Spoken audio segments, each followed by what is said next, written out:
Salut tout le monde. Hello everybody. I hope you're doing well. Just grabbing my coffee. I'm not even speaking in my ASMR voice anymore. What happens when you're not whispering and you're not making sounds? Is this still ASMR? Maybe not. Maybe this won't be an ASMR. Maybe this will be a vlogging. Should I call it vlogging? Okay.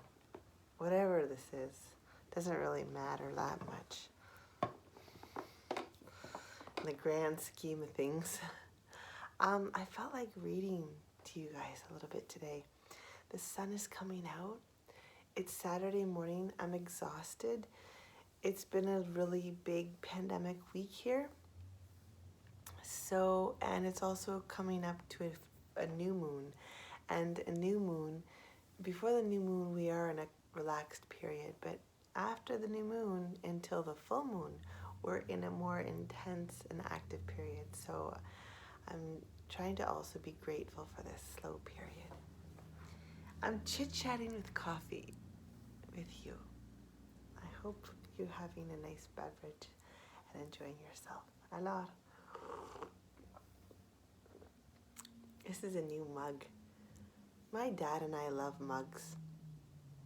I just really like the color and the shape.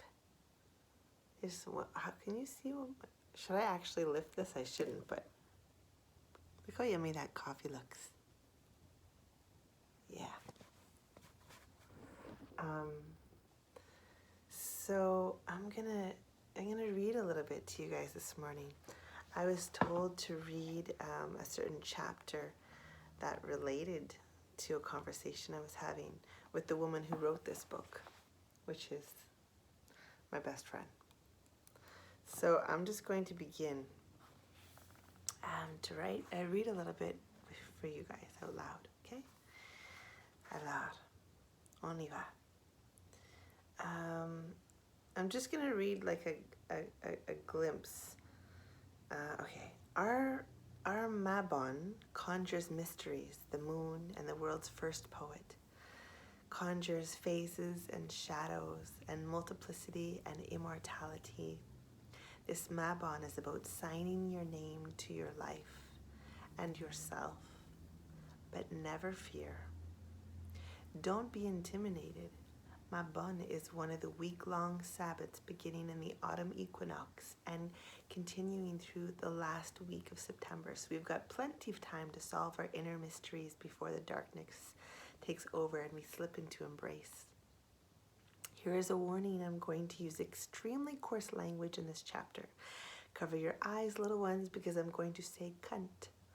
And I'm going to say it a lot. And I'm going to talk about menstruation. And I'm going to imply that the fullness of a woman's power comes from bleeding. Because I think that's misogynistic, reductive, and transphobic. Plus it hurts my feelings. A's and AFAB, that's assigned female at birth. Cis women whose female organs never worked properly and were only a source of misery, pain, and disappointment. You'll never hear me say that menstrual blood is the only life, that giving birth is the only path to womanhood, or that having kids is the only mode of fertility. Wow.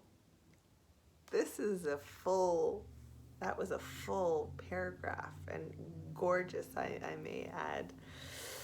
Those of us without biological offspring aren't concerned with making the world a better place for only our children, but rather for all children. We are there to pick up the slack for children without parents, for parents without time.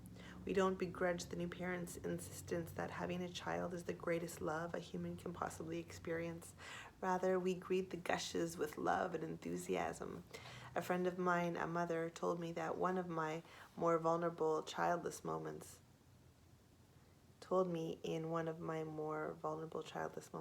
don't worry, you've taken MDMA. You felt the presence, the greatest love of all. And we laughed, knowing that the highs and lows of parenthood and drug abuse have much in common. Yearning, paranoia, exhaustion, and sometimes total, indescribable ecstasy. But there's a reason that we've labeled Missing Witches as a feminist project, and it goes back to our podcast tagline, Through a murky history of defamation and erasure, we go looking for the witches we've been missing, because women's contribution have been so largely erased from human history that we have to go digging to find them. We found over and over that amazing women have been swept under the rug of domesticity and pushed into the footnotes of collective consciousness. The work has become almost an exercise in speculative fiction.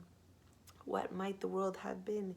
In what kind of culture would we be living today if women's ideas had been nurtured, if women had been allowed to have an equal voice in creating the zeitgeists that form our contemporary society?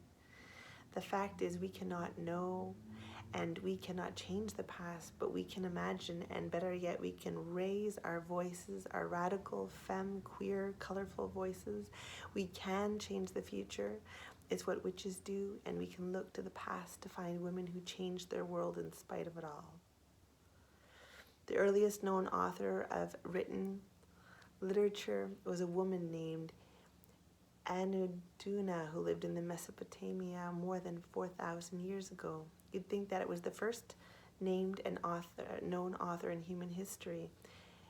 Anuduna would be a household name, but I have a lit degree. I love trivia, and I have never heard of Anuduna until I went looking for the witches I'd been missing. While she lacks the fame, I feel she deserves her legacy and her name have persisted. Anuduna, and meaning lady high priestess, Hedu meaning ornate, and An, the god's name, a lady of ornate of An. We know her name because she signed her name.